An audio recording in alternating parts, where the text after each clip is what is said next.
Hello, and welcome to the LGBT People of Color Global South Summit. My name is Antoine Craigwell, and I have the great distinct honor and pleasure to collaborate with our community in the Middle East and North Africa. I first of all must thank my dear friend Hadi from Lebanon, from Beirut Pride, who helped to facilitate and coordinate and pull together today's forum.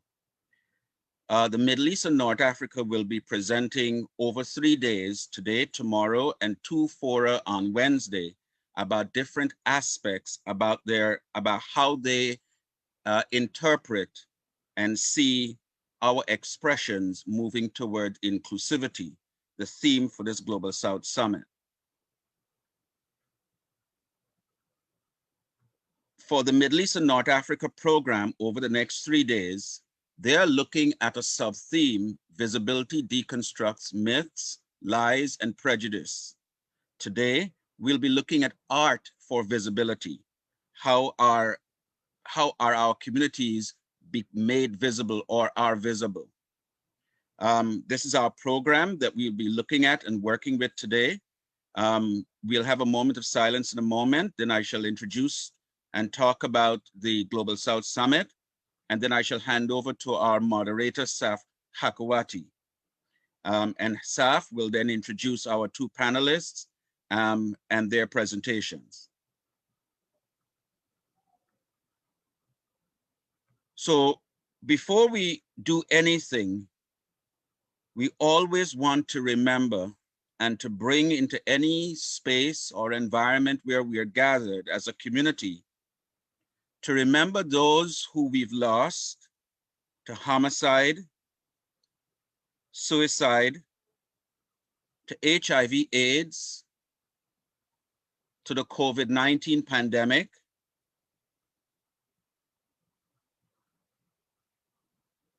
and we want to bring into this space community members who struggle against domestic and intimate partner violence, community members who struggle and suffer in silence because of family, community, including this LGBTQ community, and state-sponsored oppression and hate. So with these things in mind, let's take a moment in silence.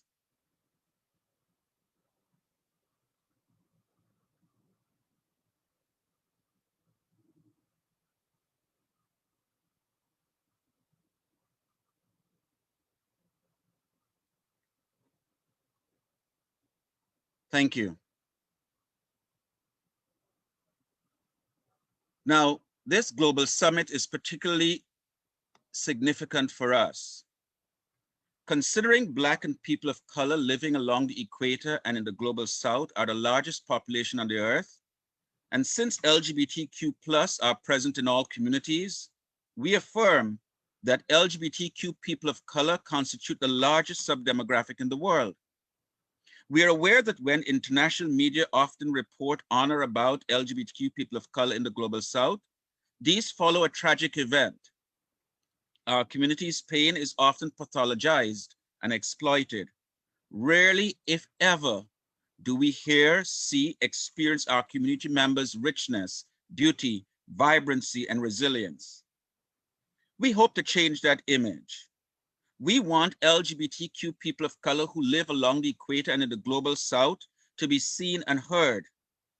We want to highlight and celebrate LGBTQ+ people of color lives. And even though representatives in the diaspora created a framework for this summit in the global North, it was imperative that community members reclaim their voice and provide the programming from their respective locales. They tell us, they show us who they are, how they live, how they celebrate, and how they mourn. We want to acknowledge and thank our program planning team members who came from as far away as South Africa and Liberia in the African continent, from Nigeria, from the Dominican Republic in the Spanish-speaking Caribbean, from Thailand, from Guyana, from the United States, from the Philippines, from Zimbabwe, and from India. We want to thank our partnering and participating organizations, Black Gay Blog, the Clemente, the In My Mind Conference, DBGM, XAD Productions, the Center, and Claymont.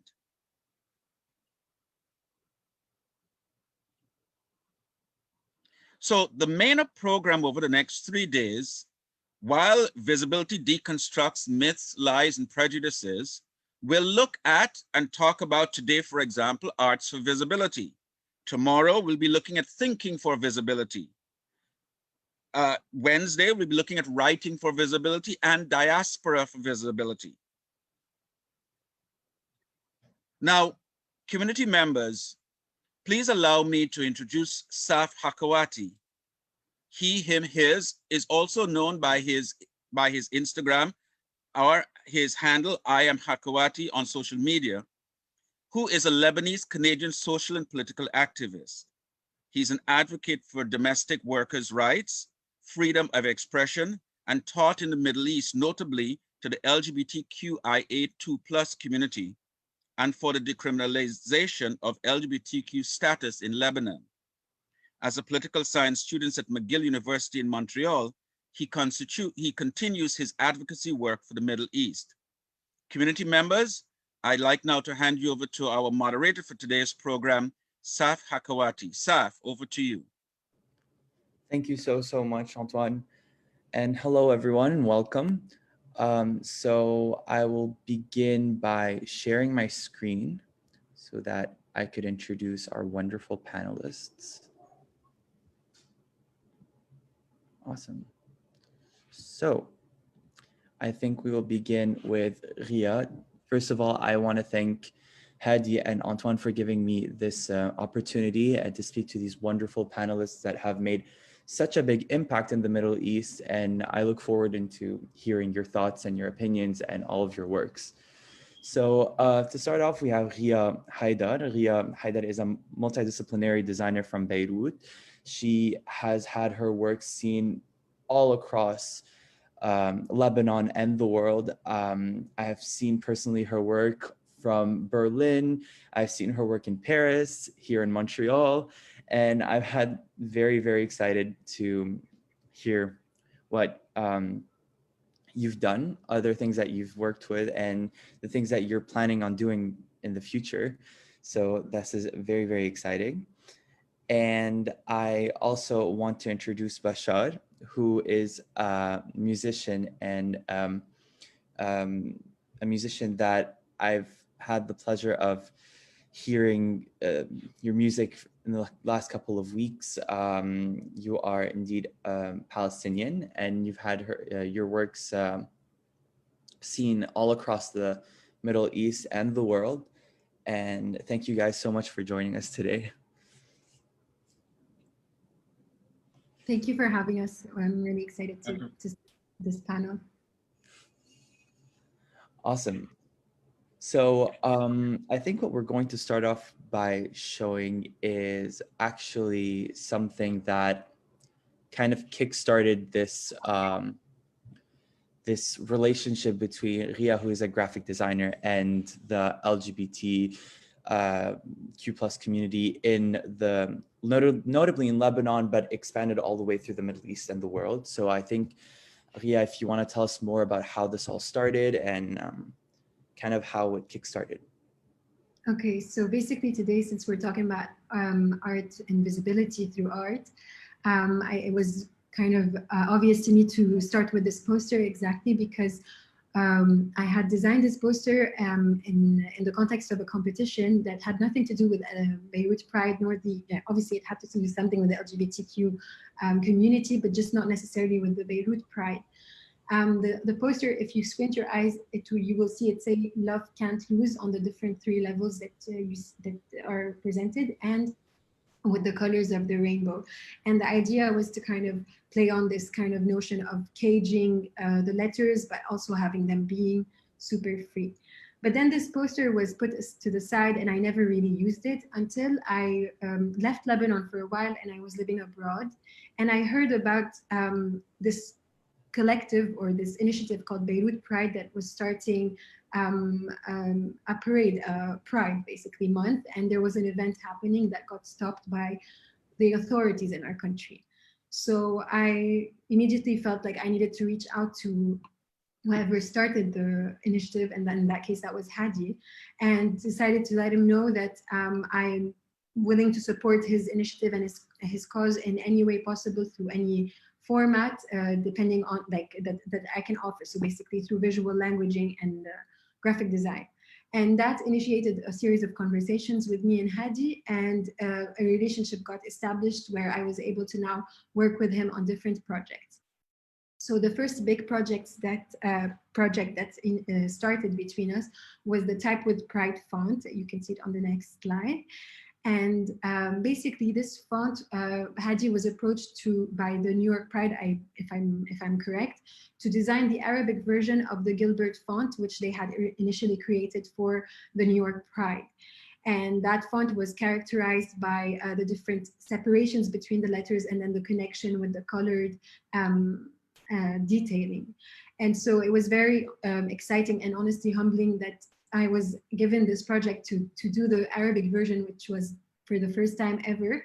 And I really enjoyed the result because it was a process of collaboration between me and a mentor that I really admire called Khajak Apelian. He is also a typographer. He was one of my very dear teachers in university. And so we decided to come up with 4 words that highlighted what the project was about, because obviously the font is still a work in progress due to different technicality issues. So we came up with 4 words: Hub, which means love, Beirut for the city, Fakhr, which means pride, and Amal, which means hope. And we animated them in a way that was visually pleasing to start a campaign regarding the topic of raising awareness for the LGBTQ community. And again, coming from Lebanon, and which is a place that really doesn't really allow for freedom of expression or kind of stifles human rights and specifically LGBTQ rights, among others, it was important for us to find a platform to be able to kind of voice our thoughts and our beliefs in a safe space. And that was through this font, and hopefully we can have it ready soon. Now, another way to be able to use our voices more in a more amplified way was to kind of transform this font into an actual physical product. And this is when Sika Sock, a local Lebanese sock company, came to us and asked us to create a pair of socks for Pride Month. And this is where we decided to incorporate the font that we created onto the sock. And this was very important to us, not just because of the aesthetic quality that the sock gives or because of the commercial aspect of selling a sock in the name of pride, but because Sika Sock has a great reach around the region. And it was a very good catapult for us to have the font and the name of Beirut Pride and the LGBT community of Beirut of Beirut in the Arab region spoken about. We needed that element of listen to us, hear us, see us, because otherwise it becomes a very difficult conversation for the community here. And we noticed actually a lot of these kind of like strictness in terms of expression in Lebanon, where you're not really allowed to say what you want, you're not really allowed to kind of go to places that you would like to go to, like for example, drag shows or other things that are considered a bit more on the taboo side. And so we see that, for example, in the revolution of 2019, a lot of beautiful expressions began to take place, and we see that through the graffiti that happened on the walls of the city. So basically, this is both beautiful and kind of sad at the same time, because the beauty aspect of it is that we were finally able to see the little voices that were always being shut down. But the sad aspect is that if an uprising hadn't come to flourish, then these voices probably would have stayed kind of tamed or held down. So it's this constant struggle of finding the balance between being expressive enough and still being under the radar of the government, which is kind of ridiculous. The general beauty of art in this sense is that, or the visibility that art gives in this sense is that it doesn't only apply to uprisings or yeah, it's not necessarily an aesthetic quality, or it doesn't necessarily, like for example in the case of the revolution in Beirut, it wasn't just one voice talking about one political aspect of the city that we're denouncing, but instead as you walked through the city you would see different types of messaging on one wall, as you can see in this slide, and you would realize that the question for the LGBTQ rights is always embedded in the back of these messages, whether it was loud and clear, or as you will see in the next slide, a little messaging here and there on the bottom of the walls. And this tells you something about the collective conscious of the Lebanese people. It tells you something about the unconscious, I'm sorry, and it tells you something about the stifled messages that the Lebanese people continue to struggle to express.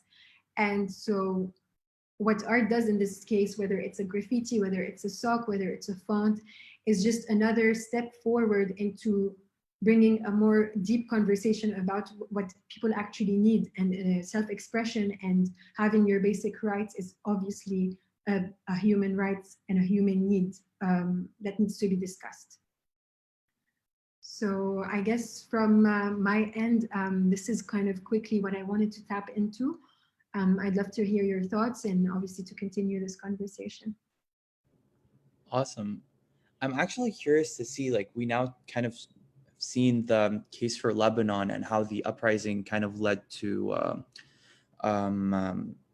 this openness, I wouldn't want to say openness, but this opportunity for the LGBT community to kind of mark itself within the visibility through art.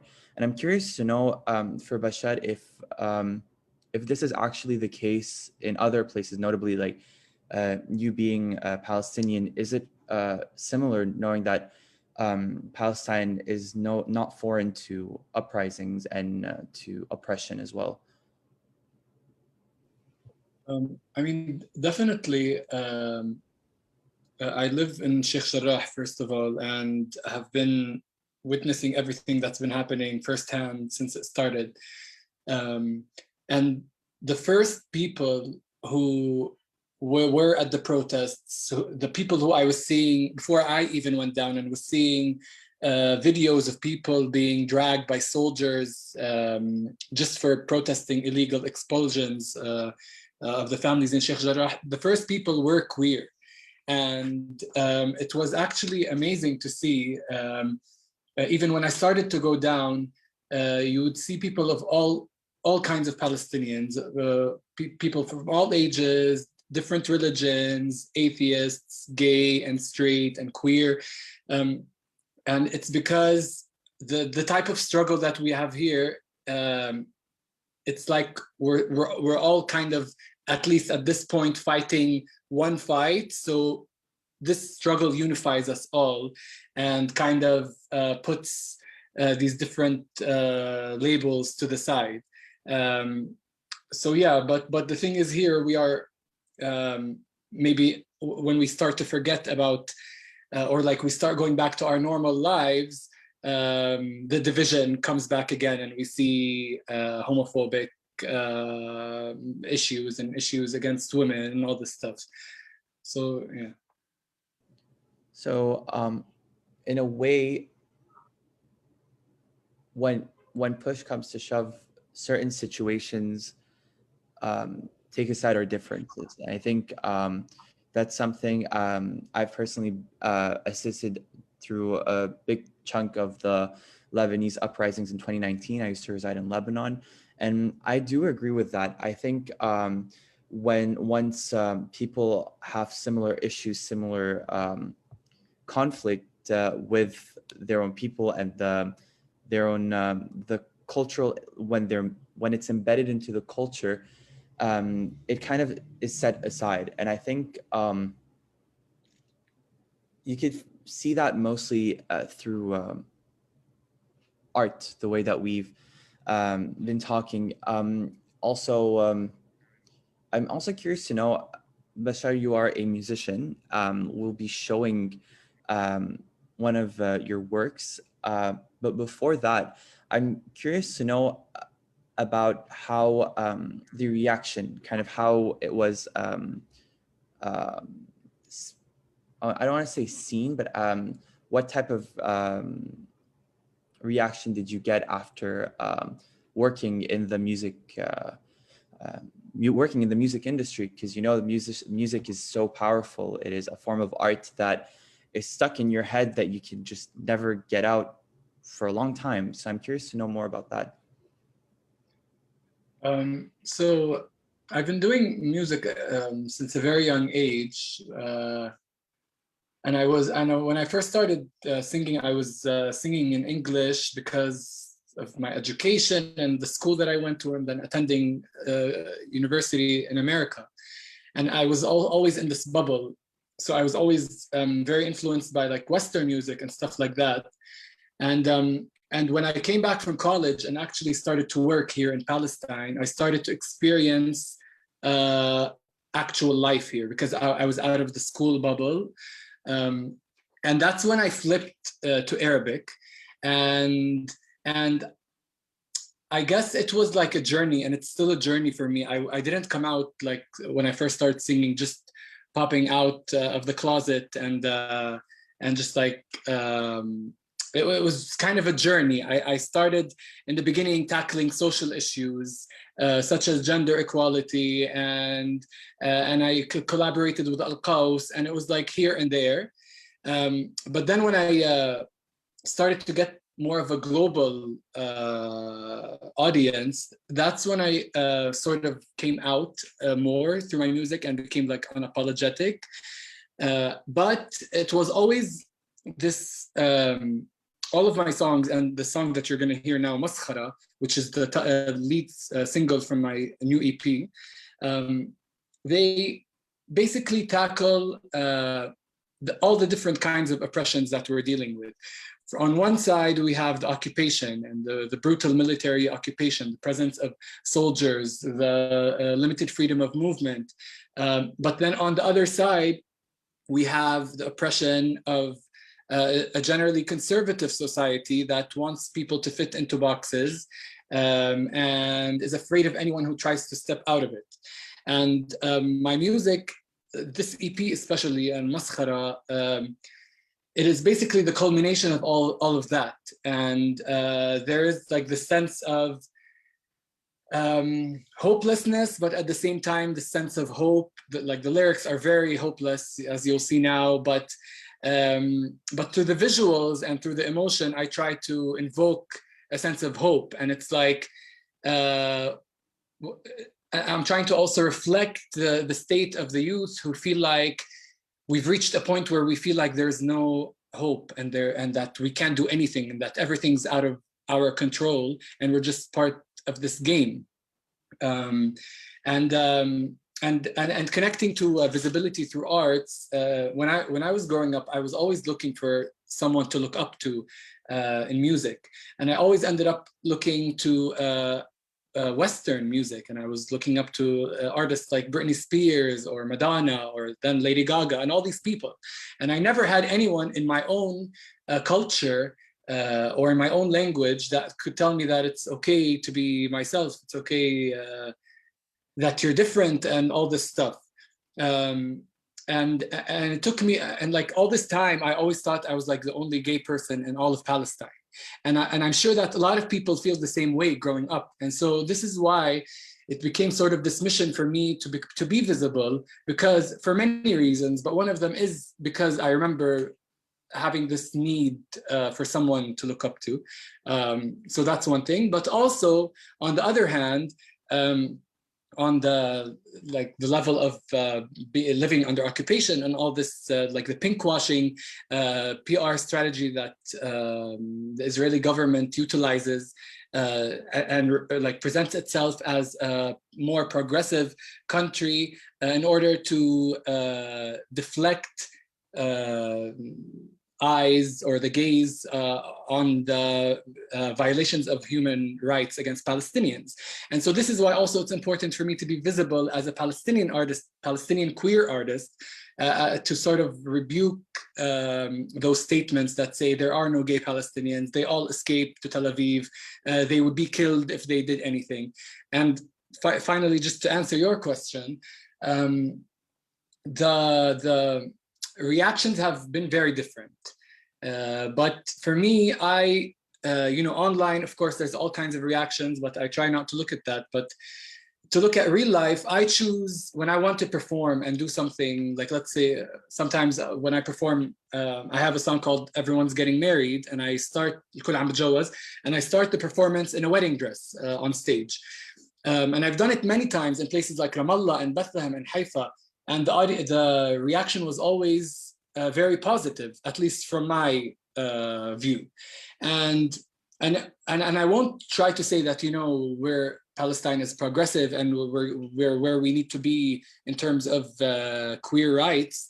But I will say that I was able to do that, and people were cheering, and that to me, it's more important about creating this bubble and this community than trying to shock all of society and push them all away.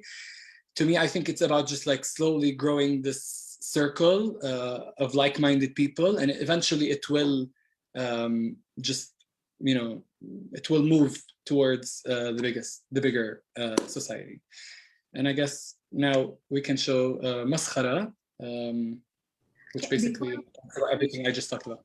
Say something that I really loved with what you said.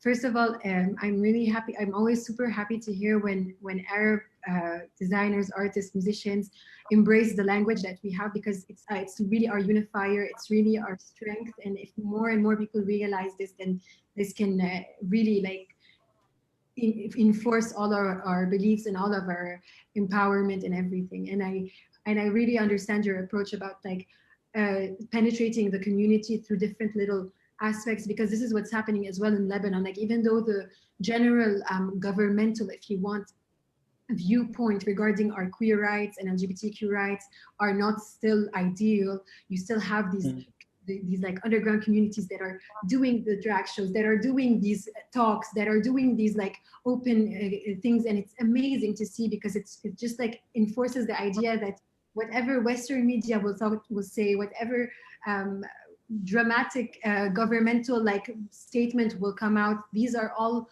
kind of perishable, because the people who are behind the music, who are behind the designs, who are behind the fashion, who are behind everything exist, and they will continue to persist. And that's really beautiful. And I really love your music because it actually shows Thank that. you. Thank you.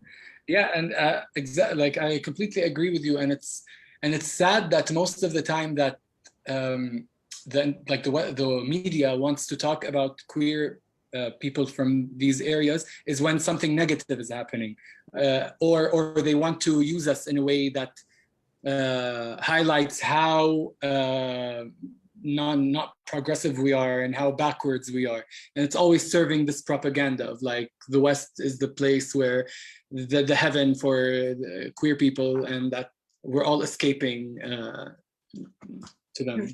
Yeah. Something that you said, Ria and Bashar, and that's something I actually relate to, is once I was introduced to the queer community in Lebanon, my culture as a Lebanese person was formed. Because what people don't know is that people that are not part of the community don't have the same I was going to say intimacy, but the word in Arabic is intimate, but they don't have this this relationship with their culture. Like I grew up in Sidon and Beirut, which are two different cities. And in Beirut, most of my friends that are not part of the queer community, they do not engage with their culture, the music that they listen to, the designers that they wear, the art that they see. It's all about traveling, and it's all about the West and the East, and not where you're from. And then you see the queer community really embracing language and designers. We have really, really awesome designers from the queer community in Lebanon that are striving globally. And so, yeah, so I agree 100%. And without further ado, let's see Maskhara by Bashar Murad. So how does that work? Okay. Can you guys hear it? Wait.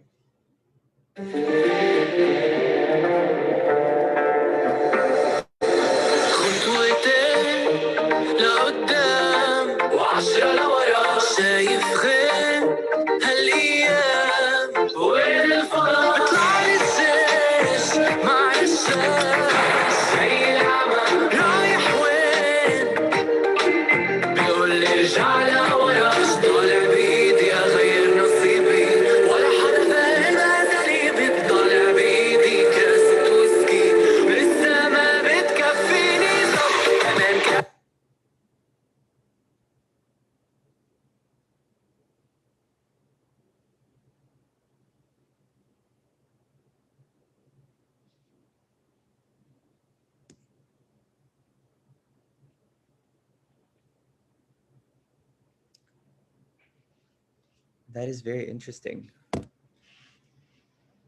I love the sarcasm in it. It's brilliant. Yeah, not a lot of people understand that it's sarcasm. Yes, I think that's enough if it's not loading. No, it's going to load. I don't care. I want the whole thing. Okay, I'm gonna try to. Come on, child. Yeah, let's see. I don't know what I did. Okay, where are we at? Okay. There you go. Let's just watch it again. Honestly, no one's gonna mind.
so good.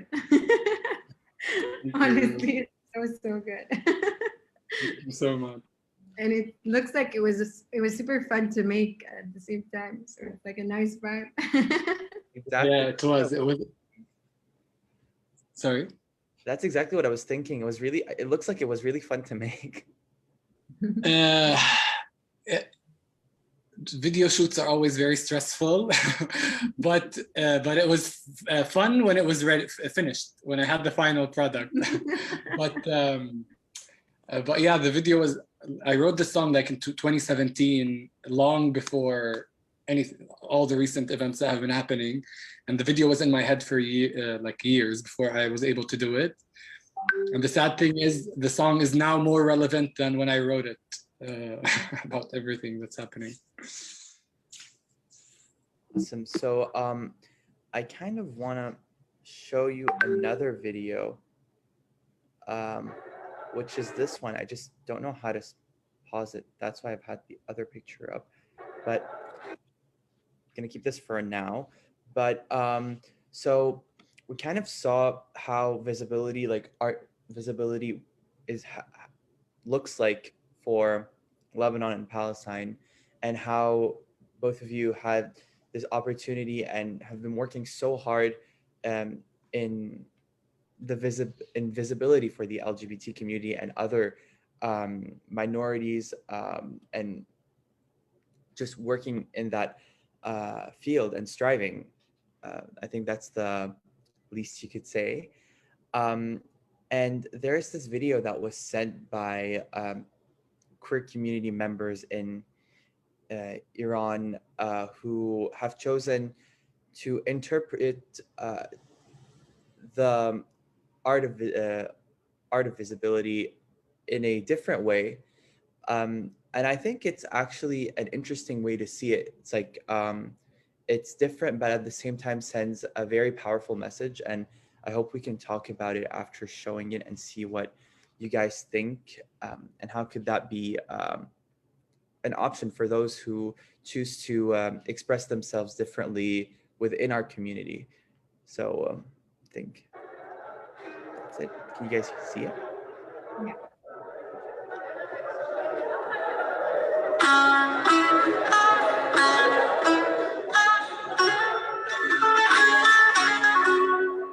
داوود هستم از قم 22 سالمه از مشهد. من در شهر سنندج زندگی میکنم و یک دانشجو. من یک پزشک همجنسگرا هستم. پزشک همجنسگرا اینجا ارومیه. یک همجنسگرای ایرانی از تهران. من یک استاد دانشگاه هستم از شمال ایران. 28 ساله، دو جنسگرا از یه شهر دوست داشتنی. من سمتور هستم از تهران. من نجمه هستم، یک همجنس.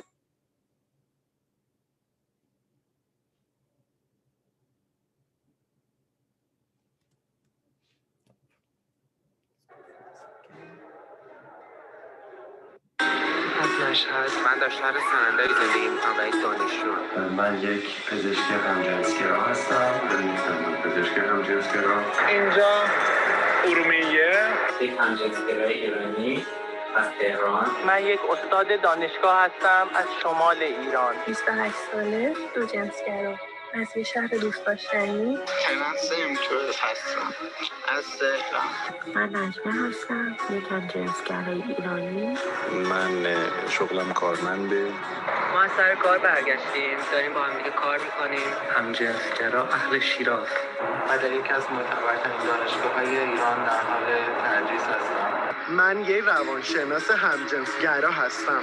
من یک آرکیتکت همجنسگرا هستم. با 8 ساله که با همزیت هستیم و با وجود مشکلات مختلف فرهنگی، مذهبی و اجتماعی در جامعه ایران در کنار همدیگه زندگی می‌کنیم. یه پسر گی توی یکی از مذهبی ترین شهرهای کشور و در یکی از مقدس ترین و معنوی ترین نقاط این شهر داره قدم میزنه و میگه من یه همجنسگرام. ما در جامعه ایران چه در نظر گرفته بشیم چه نشیم، در تار و پود این جامعه وجود داریم. نه لولو خور خورم، نه جب گرفتتم. من فرق چندانی با بقیه آدم ها دارم. یکی مثل شما.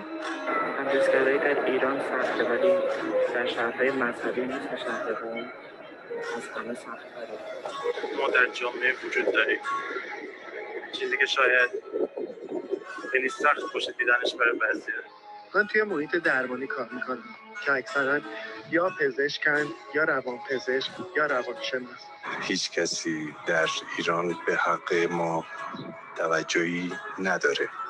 و سالهاست که ترسیدم به دلیل طرز تفکر مردم، به دلیل ایرانی هایی که فکر میکنم ما مریضیم یا منحرفیم. خیلی منو دوست داشتی که یه همجنسگرا آفریدم. از تفاوت‌هام با آدم‌های دیگه لذت میبرم.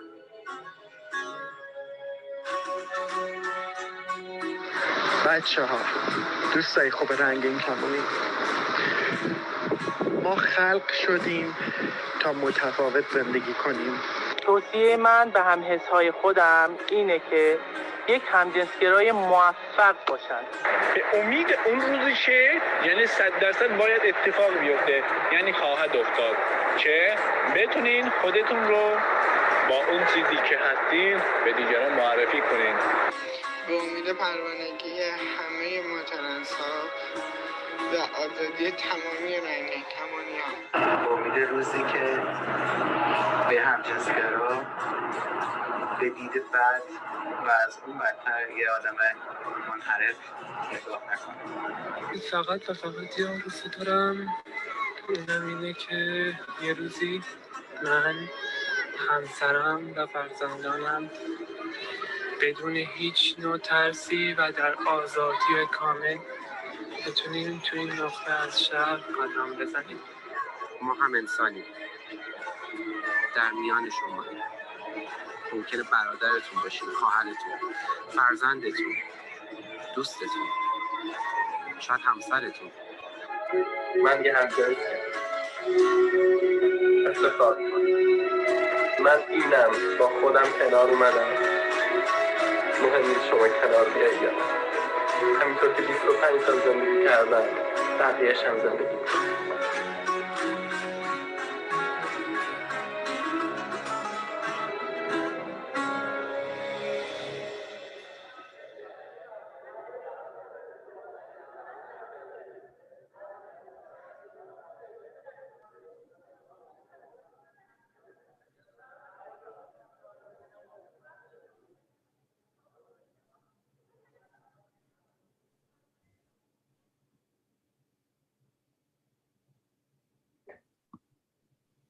Wow. Yeah, that was intense. It is very, it's a lot to take in. It's a lot, and it has different nuances that are very like when you try to understand the perspective of someone who's saying, I accept that I'm gay, but I'm going to this holy shrine to embrace it and confess it, and like you said, in the opposite sense of the equation, it's not necessarily the same. Sometimes religion is used as a tool to say, oh, you can't be gay, oh, you cannot support LGBTQ rights because it's against the religion. And then you look at it from the different perspective, and it's embraced and it's open. And it's sad to me to see that we still don't understand as humans that each individual on this planet has a purpose and a role. And if we continue to stifle each other, it will only lead to worse situations and wars and misunderstandings between people. And just embracing our individuality is literally the only way to enhance ourselves. And it just makes me sad that some people have to live in anonymously to express themselves. And this is basically the reason why I initially spoke to Hadi back when I wasn't in Lebanon. Because it's not because I feel like my own rights are not, I do. When someone else's rights are being damaged, obviously my rights are in the same process. But like this idea of supporting each other, of finding that our work as designers, as musicians, as inventors, as whatever you want to call it, has to give back to the community. Otherwise, we're just beautifying systems and things that are inherently ugly. So we need to start changing the status quo in that sense. And this type of video really breaks my heart. I'm sorry, I just had to say. Yeah, it's heartbreaking, but it's also, I mean, so important because at the end of the day, like what they're saying, just showing that even in Iran, like for me, I don't know a lot about the queer community in Iran, and me seeing this even moves me because it's just a reminder for all of us. Just like they were saying, that we're here no matter what. Like, you can hate us, you can kill us, we're here, whether you like it or not. We're your doctors, we're your teachers, we're even your wives or your husbands, or all of this stuff. And that's what the world needs to realize, is that no matter what you do, we're gonna still be here at the end of the day. Totally. It's just sad some people can't open their eyes to things bigger than themselves, and that's really upsetting to me, because it's like, that's not life. Like, you're part of this entire cosmos, an entire world, and to belittle things to this point, and to this, like, oh, you think you're that? Well, no, you're wrong, and no, you're this, and no, you're like, come on. It's 2021, for God's sake. خلاص بقى. جد خلاص بقى. Just Sorry. for the Arab speakers, خلاص بقى is very widely used and expresses multiple things, but translates to enough, you know, like we're past that. But yeah, so thank you so much for kind of showing, thank you, the beginning, thank you so much for all you do. Think you are the pillars of representation and visibility for the queer community in the Middle East and also the world. Like, Ria, I've said it before, but your designs for the socks, for example, and the bracelets, we've kind of shown that a bit have been all over the world and also very hard to find. If I want to say, like, they've sold out almost instantly, the socks, the bracelets, everyone just, like, I know friends that wait for them every single year, you know, like, it's like, oh, there's 2020, 21 coming, it's coming soon. And Bashar, your works, your platform, all you do, and the danger, like, I think it's very hard for people in developed areas to understand that this struggle, this fight it's dangerous, you know, like it could cost you your career, your life, it could cost you relationship, it costs you, but you still choose to engage, and because you're so determined, and that's something that I personally look up to. So thank you so much. And if anyone has any questions, the floor is open.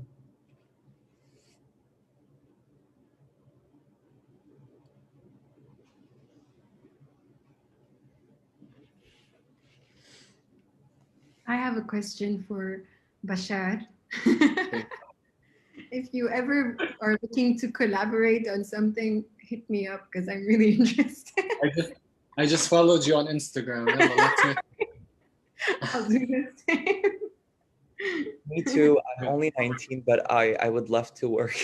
This is like, I followed you too. I don't know how much I could be of help, but I'm like, this is everybody really everybody can do their part. Sure. Awesome. So I think in that case, I will move the floor to Antoine, and I will stop sharing my screen, if that's good.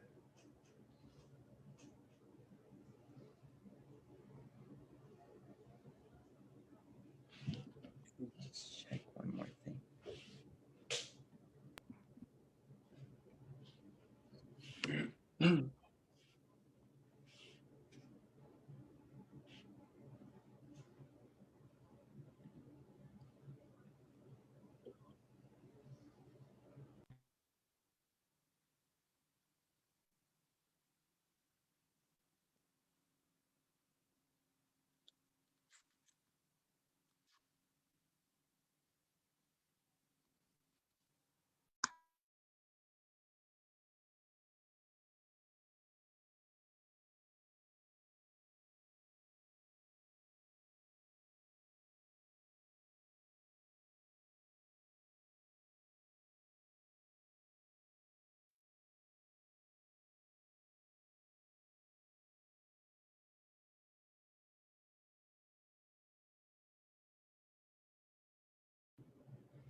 So the next session will be tomorrow on the 29th, and we will be talking about thinking for visibility. So thank you so much for everyone watching, and thank you once again, Ria and Bashar, for being with us today. And thank you to Hadi and Antoine for doing and organizing this and been working on it for months and months and giving us all this opportunity to discuss the wonderful, your wonderful works and the community. Thank you very much, Saf. I didn't realize that I was actually talking and going into this really long, nice, eloquent kind of thing, and kind of realized, oh, my mic is not on, my camera is not on. So yes, once again, thank you very much, Saf, for moderating this panel. But more importantly, thank you to Bashar and to Gia for assisting us and walking us through and telling us and talking to us about this. One of the things that came out from what you're saying, Bashar and Gia, is the sense that, and I think there is residual colonialism that exists in our communities. And that colonialism inhibits our expression because we can only see expressing ourselves through that colonial perspective. One of the things that came out from the Indian community's representation last Thursday is the possibility of looking at what does LGBT life in our communities look like if we were to step away from a colonial framework and mindset and connect back with our indigenous traditional roots, but then knowing that we can't really connect with those indigenous roots because we are in the 21st century, so some of those things may not necessarily apply. But how and what would it look like in terms of like maybe a hybrid, maybe some kind of change, some kind of reform, some kind of updated community? What would it look like for our communities to truly be themselves, express themselves? Because before colonialism, historically, we know that before Western colonialization, our communities were accepted as part of everyday life. We were part of our regular communities. In some instances, there weren't any names to describe who we were. We were just, and we were respected, we were accepted, and colonialism came along and just shattered all of that acceptance. So how do we get back to that? How do we reclaim that? How do we assert our independence, our acceptance? And I like the fact that Gia actually made reference to the purpose of this Global South Summit, which is that in fact, it allows us to give voice to our community members who don't often have a voice. And I think Bashar also said this, that in fact, when there are reports made about our communities, it's always a sad story. It's always something that is tragic. It's always somebody did something. And so it paints us all as degenerates, as bad, as evil, and that kind of feeds into the colonialist narrative that has been fostered and encouraged. And so this is why this forum was so important.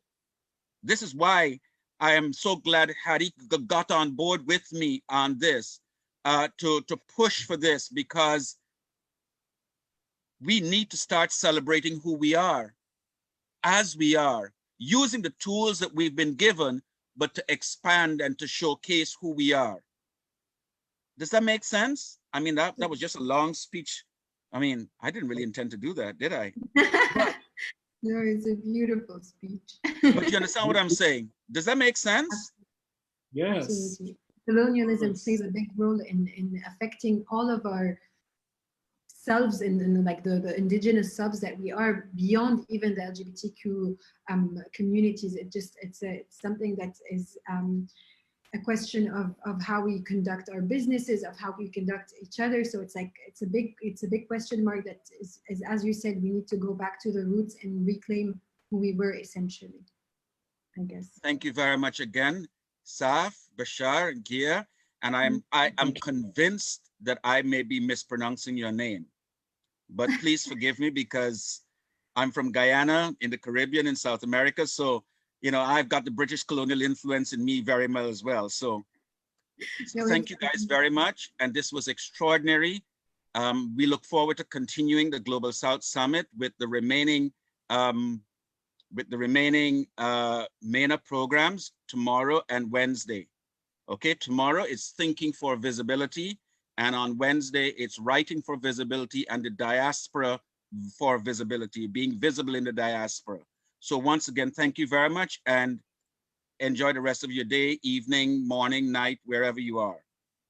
Thank you. Thank you so much. Bye, buddy.